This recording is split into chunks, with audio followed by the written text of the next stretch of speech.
Praise the lord. ప్రియ సంగమా, నేటి బలపరచు దేవుని యొక్క వాక్య భాగము కొలస్సీలకు రాసినటువంటి పత్రిక 4వ అధ్యాయము 5-6 వచనములు.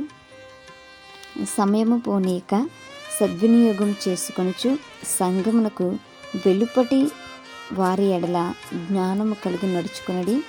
ప్రతి మనుషునికి ఎలాగూ ప్రత్యుత్తరం ఇయ్యవలెనో అది మీరు తెలుసుకున్నట్టుకై మీ సంభాషణ ఉప్పు వేసినట్టు ఎల్లప్పుడూ రుచి కలదు కాను కృపాసహితముగాను ఉండనీయుడి.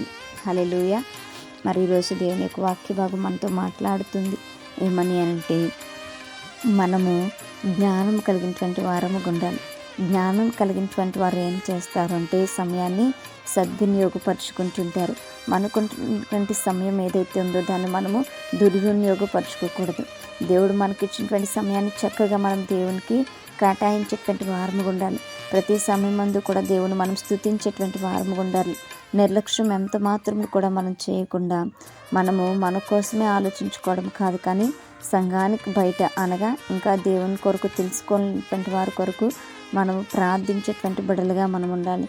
వారిని కూడా మనము జ్ఞాపకం చేసుకోవాలి. మన యొక్క జ్ఞానములో ఆ విధమైనటువంటి జ్ఞానం కలిగి మనం నడుచుకోవాలి. మనం సమయాన్ని ఎప్పుడైతే సద్వినియోగపరుచుకుంటుంటామో మనం దేవుని స్తుతించగలం, దేవుని మహిమపరచగలం, దేవునికి సమయాన్ని మనం కేటాయించగలం.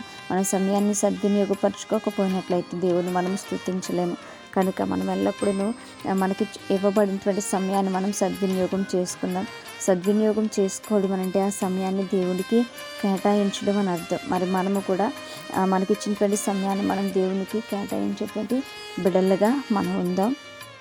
మరి అదే విధంగా మనము మనుషులతో మాట్లాడుతున్నప్పుడు మన మాటలు ఎలా ఉండాలి అంటే ఉప్పు వేసినట్టుగా ఉండాలట. అనగా ఏదైనా ఒక పదార్థంలో ఉప్పు లేకపోతే ఆ యొక్క పదార్థం ఏ విధముగా ఉంటుందో చెప్పగా అది నచ్చదు కనుక మనకి అది తినడానికి ఇష్టపడము కనుక మరి మన యొక్క మాటలు కూడా ఉప్పు లేనిగా మాట్లాడితే అవి అంత మంచివి కాదు.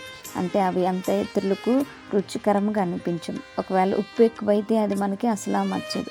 ఈ విధంగా మన యొక్క మాటలు ఏ విధంగా ఉండాలంటే చక్కనగా మరి ఏ విధంగా మాట్లాడాలో అట్టి రీతిగా మనం మాట్లాడాలి.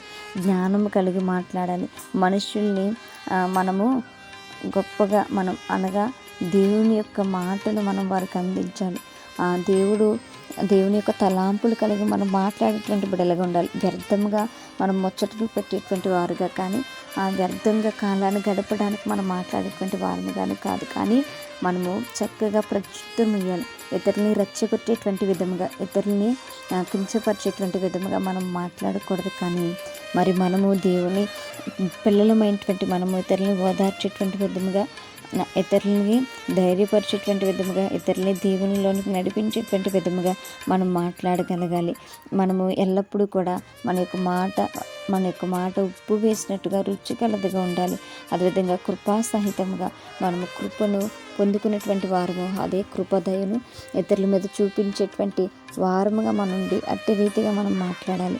ఎల్లప్పుడూ కూడా మనం దేవుని సన్నిధిలో మనం గడిపినప్పుడు, దేవుని యొక్క స్వభావాన్ని మనం ధరించుకున్నప్పుడు మాత్రమే ఇది మనకు సాధ్యమవుతుంది. కనుక మనం ఎల్లప్పుడూ దేవుని సహాయం మనం కోరుకుందాం. మనం సమయాన్ని సద్వినియోగపరుచుకుందాం. సమయం చాలా కొద్దిగా ఉంటున్నది కనుక ఆ సమయాన్ని మనము చక్కగా దేవుని ఎదుటి మనం ఉపయోగించుకుందాం. మరి ఎల్లప్పుడూ కూడా మనం ఇతరుల పట్ల మనము కృప చూపేటువంటి బిడ్డలుగా మనం ఉందాం. మరి మనము వ్యర్థమైనటువంటి సంభాషణ కానీ రెచ్చగొట్టేటువంటి సంభాషణ కానీ కాదు, కానీ దేవునికి ఇష్టమైనటువంటి సంభాషణలు, దేవుని యొద్ద నుంచి పొందుకునేటువంటి మాటలు మాత్రమే మనం పలికేటువంటి బిడ్డలుగా ఉందాం. మన యొక్క జాష అంతా కూడా దేవుడు ఏ విధంగా మాట్లాడతాడు ఈ పర్టికులర్ సిచ్యువేషన్లో, నేను ఆ విధంగానే మాట్లాడాలి. యేసయ్య లోకానికి వచ్చినప్పుడు ఎలా జీవించాడు, ఈ యొక్క పర్టికులర్ సిచ్యువేషన్ ఎదురైనప్పుడు నేను అట్టి రీతిగా ఉండాలి. నా నోటికి ఎక్కడా కూడా వ్యర్థమైనటువంటివి, తుచ్చమైనటువంటివి రాకుండా నా నోటికి నేను కంచు వేసుకోవాలి. మన నోటికి మనము ముళ్ళు వేసుకునేటువంటి వారముగా ఉండాలి. కనుక ఈ యొక్క మాటలన్నీ కూడా మనం జ్ఞాపకం చేసుకుంటూ ప్రార్థన చేసుకుందాం. దేవుడి యొక్క మాటలు మన యొక్క వినికిడిలో దీవించునుగాక. ఆమేన్. ప్రార్థన. పరిశుద్ధుడా, మహాగణుడా, గొప్పవాడ, సర్వోన్నతుడా, మీకే స్తోత్రాలు తండ్రి. సమయమునైనా గడిచిపోతుంది ఆయన తండ్రి, మీ కార్యాలు మేము చేయలేకపోతున్నాం. నా తండ్రి సహాయం అందించండి. సమయానికి నా ప్రభా మీ యొక్క చిత్తాన్ని నెరవేర్చుటకు సహాయం దయచేయండి.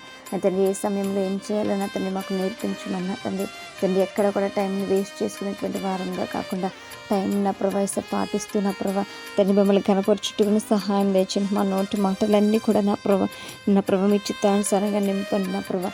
నా తండ్రి మీకు వినే విధేయతలు మేము ఎదుగుట్టుకుని సహాయం దయచండి. అతన్ని మా యొక్క సంభాషణ అంతా ఉప్పు వేసేదిగా ఉండుటకుని సహాయం దయచండి. మీ యొక్క మార్గం ఎందున ప్రభు మమ్మల్ని స్థిరపరచమని అతన్ని మేము వేడుకుంటున్నాం.